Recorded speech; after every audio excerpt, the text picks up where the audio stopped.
dream, you made us spend our youth, our wealth in this country and gave us a dream. Surveillance video captures a Tufts PhD student screaming after she was swarmed by federal agents near her off-campus apartment in Somerville. You think you're being abducted? Punching people are running at you. She was taken in leg chains, waist chains, and handcuffs on the journey to Vienna.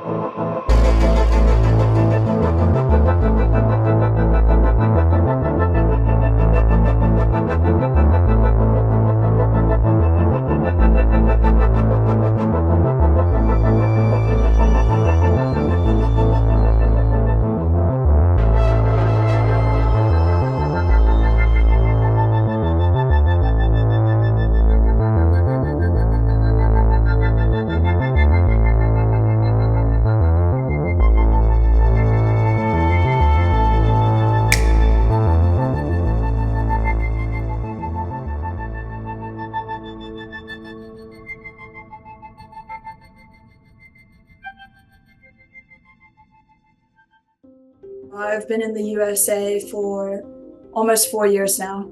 A lot of what I thought it was going to be like is not what I experienced. I thought there would be a lot more fat people, celebrities just roaming the streets. There's more opportunities, more places to apply to, like in terms of schools. The research is better. I would like to see a bigger picture of what life could be like in a bigger city with more accessibility to jobs and a career where it's not just tourism. I want to try something where I get to study and I actually do something with that degree. For example, medicine, like we have one hospital because the cost of living is still so high and the minimum wage is really, really small. And I knew that there were business opportunities in the United States that I wouldn't have in Australia. To get anywhere from Australia, like anywhere in Australia, takes minimum 24 hours. It's very expensive. That was why I specifically chose to go to the East Coast. I actually wanted to be based out of New York. I was excited for her. I'd lived in New York for a while, actually several places in the USA. I'd lived in Missouri, New Jersey and New York. I had a brilliant time and I was excited for her to have some of those kind of experiences. They gave me the best opportunities. I am from a third world country, and so Duquesne gave me the best aid academically and athletically. And so what really drew me to moving to the US is that I've always wanted to work in foreign correspondence in journalism. The work that I want to do is not based in Australia. At best, I could do a position that I want to do based out of Melbourne or Sydney. But I've always wanted to move internationally. I've always wanted to see what my opportunities are internationally. We're not here to take your resources away. I have a student F1 visa. A student visa basically means that as long as you're enrolled in a school, you will be able to be allowed in the United States. So I'm not allowed to work. I'm not allowed to just live. I have to be attending a school to be eligible to be on this visa. The J1 visa is very different to the F1 visa. So the J1 you only do when you study abroad. It's a very specific time period, and so that I consider highly less targeted by the administration, just because we have to leave in such a certain period of time. Like, for example, if you get the 6 month or if you only get the semester-long J1 visa, my mate's visa literally went from September to December. It's such a short amount of time. But the F1 visa is for the full 4 years. Because the F1 is what you get if you want to do your entire degree in the US. And then a lot of F1 students roll into the H1B visa. So as far as I know, when you get the F1 visa, you're entitled to a H1B visa for 2 years to work in the US after you've completed your degree. Specifically for an international student to maintain their legal status and do the right thing for their legal status, they have to enroll full-time, for example. They can't just drop courses the same way that domestic students can. In the last several months since the new administration came into office, I think international students are much more attentive to what's happening around them and federally that could affect them. There were, I can't remember if we talked about this before, but I think the most disturbing development that happened in the spring was that a bunch of students across the country, there's SEVIS records, and SEVIS is the database that reports students to the government. So all of us here at, as school officials, we manage students' records in SEVIS, and overnight, hundreds of students' SEVIS records were terminated unexpectedly. And across the field, we've never seen that happen before. And there was no warning from the government that that was going to happen or any guidance about how to advise students if their records were terminated. I then had to apply online and book a date for an appointment, which was an interview appointment.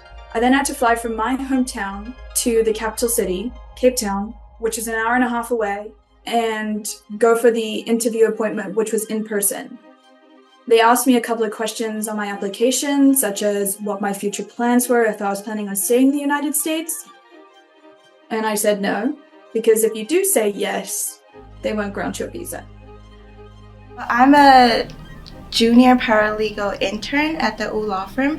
I work part-time now, so what I do mainly is to assist senior paralegals in terms of litigation production. So like I help with drafting written pleadings or with like I-589 forms for USCIS or just court proceedings. Rutgers has the International Student Services. It's called ISSS, and they have a website that basically teach you all the things that you need to know being a F1 student, and I think that's really helpful. You could also schedule interviews or just sessions with the advisors, and they will tell you what you need to know. This university doesn't have it out for international students, and we have a lot of support from our global office and my professors and those in administration. They're always willing to help. Our team is very committed and very loyal, and they stick with it, even no matter how crazy the whole immigration landscape is right now. And I feel like we're here and prepared to support students. Long story short, the students at Rutgers turned out to be okay because their records were eventually returned back to active status, as was the case with most of the students across the country. But I think that experience made students very anxious that it could happen to them. And the ones who were impacted had to make really quick decisions about whether they were to get legal representation, whether they should depart the US or stay here. And they were, of course, worried about ICE deportations. So that just really heightened everyone's anxiety, including us as school officials. And it made students just wonder, what could this happen to them?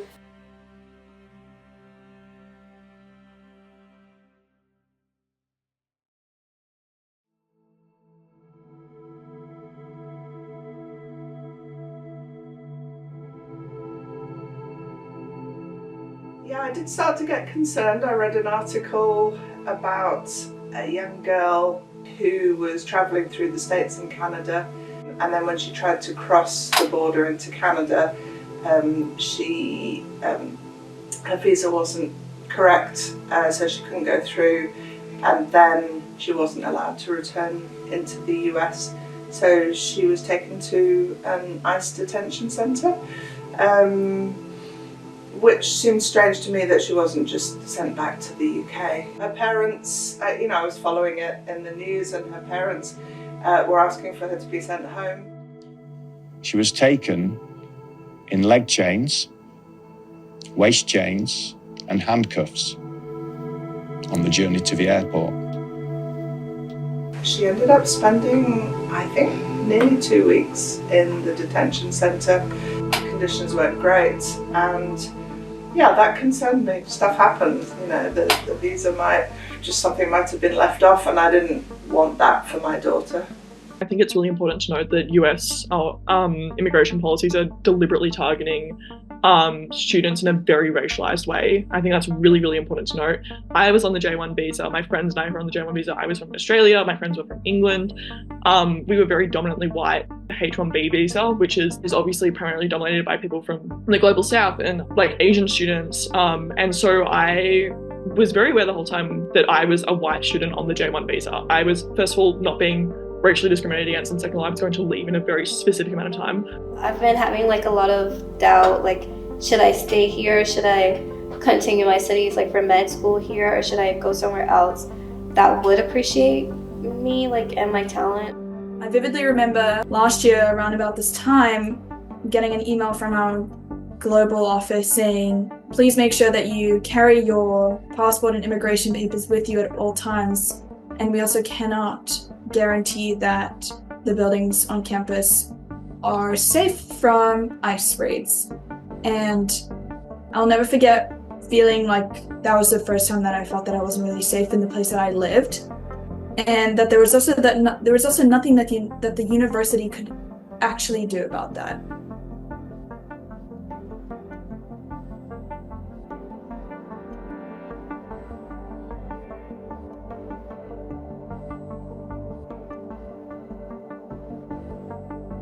I just felt like we were getting punished. Without a doubt, they're discouraging international students to come here.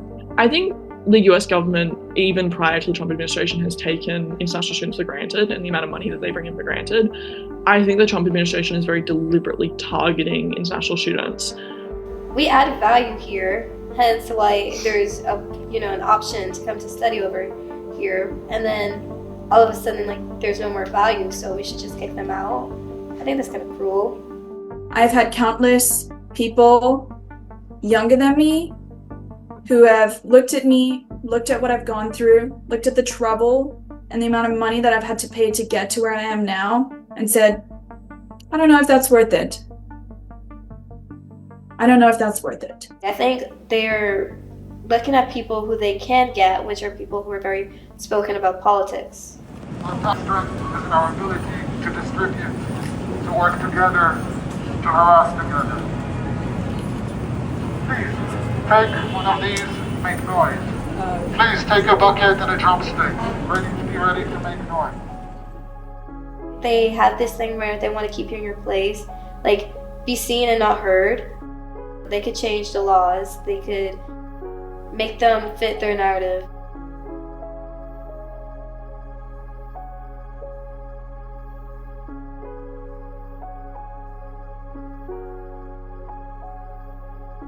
Yeah, shattered. The American dream is shattered. I think it's sad if students think that it's not attainable, because I think it should be. I think it still is for the time being. It just seems unsustainable, and I think that's what scares me the most. You almost need a leg up in the world to kind of just start, and I don't know if that's fair. I had come to really appreciate how much the culture shock had made me into someone who saw the value in working hard and saw the rewards in working hard. In reality, it's not that simple. I've never thought it's a real thing. I think it was a ruse. I don't think it was ever attainable. I don't think it was ever achievable. Do I think the American dream is something to strive towards? Yes. Do I think it's achievable? Maybe for 5% of the population, 10% of the population. I don't think that the average American can achieve the American dream.